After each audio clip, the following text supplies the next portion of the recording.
उत्तर प्रदेश की पूर्व कैबिनेट मंत्री और लोकसभा सांसद रीता बहुगुणा जोशी इस वक्त हमारे साथ मौजूद हैं। इनसे बात करते हैं। मैडम, मोदी गवर्नमेंट के 8 साल हो गए हैं। जो विकास की एक बयार की बात चली थी, रोड मैप तैयार हुआ था, क्या लग रहा है कितना विकास अभी तक हुआ है? देखिए, विकास का पैमाना जनता के आशीर्वाद से, जनता के वोट से, जनता के रुझान से पता चलता है। आज पूरे देश में जहाँ जो भी सर्वे कर रही है एजेंसी, वो देख रही है कि 60% के ऊपर विश्वास लोगों का आदरणीय नरेंद्र मोदी जी के नेतृत्व में है। अभी गुजरात का चुनाव बताइए, लगातार 27 वर्षों से वहाँ पर 22 वर्षों से चुनाव जीत रही है, 27 वर्षों से पार्टी चुनाव जीत रही है। और इतने कठिन समय में भी, जबकि कोरोना हुआ, इतना लोगों ने उन पर प्रहार किया, तब भी गुजरात में देखिए 160 के ऊपर सीटें लाकर उन्होंने निश्चित कर दिया कि उनकी लोकप्रियता बरकरार है। गुजरात मॉडल आज भी लोगों के लिए मॉडल बना हुआ है और अब तो भारत मॉडल बन रहा है पूरे विश्व के लिए। चाहे वो कोरोना का संक्रमण का प्रबंधन हो, या फिर पहली बार वैक्सीन बनाकर और पूरे दुनिया को बांटने का काम हो, या फिर और देशों में देखिए, चाइना है, मेक्सिको है, जगह जगह पर अरब देश हैं, वहाँ पर अब प्रकोप बढ़ रहा है कोविड का। लेकिन भारत अपनी तेज़ी से तैयारी में, और क्योंकि वैक्सीन लग चुकी है इसलिए हम लोग काफ़ी सुरक्षित समझे जा रहे हैं। फिर भी सरकार कितना प्रचार उसने 3 दिन से शुरू किया है लोगों को जागरूक करने का। जहाँ तक अर्थव्यवस्था की का प्रश्न है, चाहे वो वर्ल्ड बैंक हो, चाहे आपका यूनाइटेड नेशंस हो, अमेरिका हो, कोई हो, सभी स्वीकार करते हैं कि जो डेवलपिंग इकोनॉमीज़ हैं उनमें भारतवर्ष बहुत स्टेबल और बहुत अच्छे से काम कर रहा है। और आप खुद सोचिए कि यूरोप में ग्रेट ब्रिटेन, जो जिस उपनिवेश थे हम उसके, और वो 5वें नंबर पर था अर्थव्यवस्था में विश्व में, हम और पीछे थे। आज उसको हटाकर हम 5वें पे आ गए, वो 6वें पे चला गया है।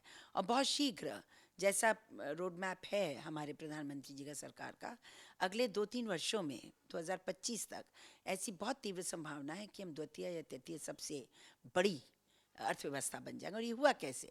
क्योंकि प्रधानमंत्री जी ने पैसा बांटने में नहीं, उन्होंने इंफ्रास्ट्रक्चर को खड़ा करने में, और तत्कालिक लाभ के बजाय एक दीर्घकालीन व्यवस्था जिसके माध्यम से रोजगार सृजन होता जाए, होता रहे, उसकी व्यवस्था की। उसी का परिणाम है कि आज हमारे बैंक पहले से बहुत ज़्यादा मजबूत हैं।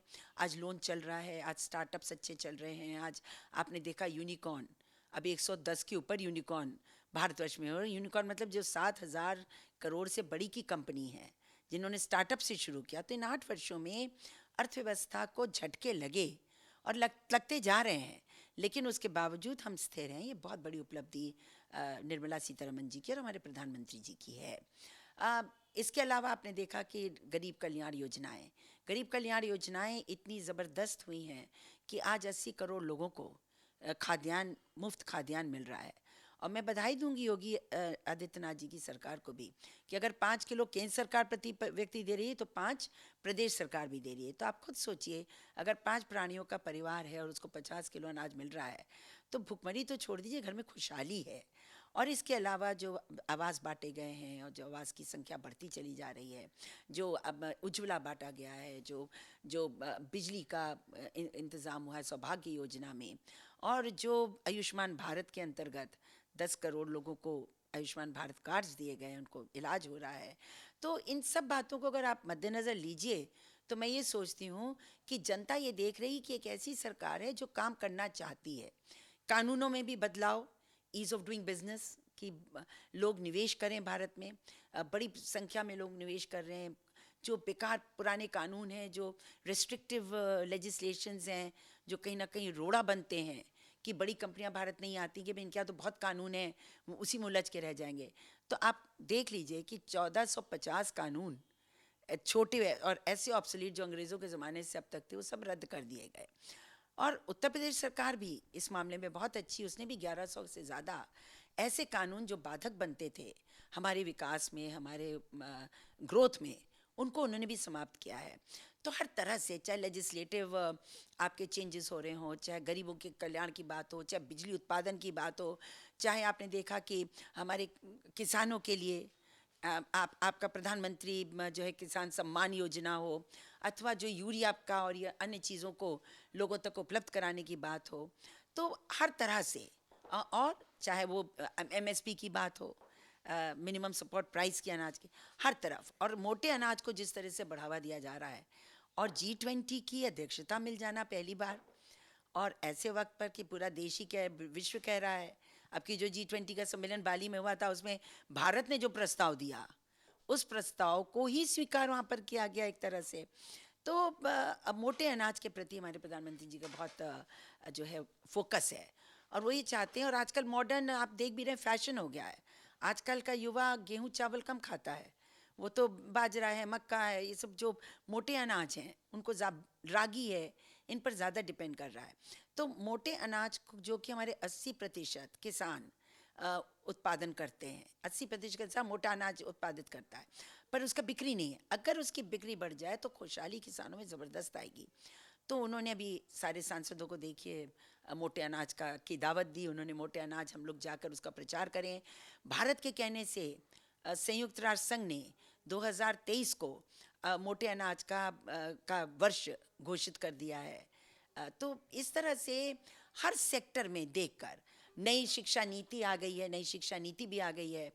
तो चाहे वो हर क्षेत्र में केंद्र बहुत अच्छा काम कर रहा है, और उसी को जो स्टेट्स रेप्लिकेट कर रहे हैं, जैसे उत्तर प्रदेश में योगी आदित्यनाथ जी हैं। केंद्र अगर एक भी योजना निकालता है तो उसको सबसे पहले कैच करने वाले उत्तर प्रदेश होता है। आज उत्तर प्रदेश, चाहे ईज ऑफ डूइंग बिजनेस हो, चाहे वो निवेश हो, चाहे बिजली हो, चाहे पानी हो, आप देखिए पूरे कंट्री में, देश में, और चाहे वो पर कैपिटा इनकम हो, हम ऊपर बढ़ते चले जा रहे हैं। 2, 3, 4, 5 के पायदान पर हम आ गए हैं, जब हम कहीं 20, 21, 22 हुआ करते थे। तो केंद्र और प्रदेश अगर मिलके चलते हैं तो बहुत अच्छा विकास होता है, और इसका सबसे सुंदर उदाहरण केंद्र सरकार और उत्तर प्रदेश सरकार के बीच में संयोजन का है। मैम, बात की जाए कांग्रेस की, तो कांग्रेस को बखूबी आप जानती हैं। राहुल गांधी ने भारत जोड़ो यात्रा निकाली है भारत को जोड़ने के लिए। तो क्या लग रहा है कि भारत जोड़ो यात्रा जो है ये कुछ कर पाएगी 2024 के मद्देनजर? देखिए, चुनाव में तो मैं देखती हूँ किसी की कोई चांस नहीं है। मोदी जी ने जिस तरह से काम किया है, उनका बहुत ज़बरदस्त प्रभाव है, और लोग मोदी जी को ही प्रधानमंत्री के रूप में चाहेंगे। लेकिन ये लोकतंत्र है, और हम भी चाहते हैं लोकतंत्र में अन्य पार्टियां भी जीवित रहें, अपनी बातें रखें, क्योंकि जब दोनों तरफ से बात आती है तो और अच्छा काम होता है।